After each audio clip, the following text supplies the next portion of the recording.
Setelah mengakhiri kontrak Sintayong, PSSI resmi mengumumkan Patrick Kluivert, mantan pemain timnas Belanda, sebagai pelatih baru timnas Indonesia.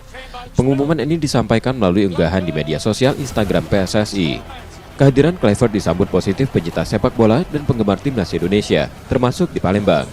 Mereka berharap Kluivert bisa membawa Indonesia lebih berprestasi dan menyatukan pemain timnas menjadi tim yang kuat. Mungkin kalau dari penggemar sepak bola Indonesia, mungkin kebanyakan ada yang sedih, ada yang senang.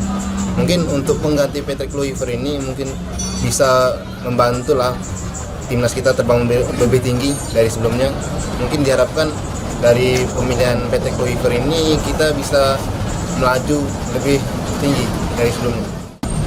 Mengingat naturalisasi banyak dari Belanda, besar kemungkinan satu bahasa mungkin jauh lebih simpel lah, dan juga karena dari Eropa kan, Sintayong kan dari Asia, tapi sudah levelnya ke Eropa, mungkin seperti itu.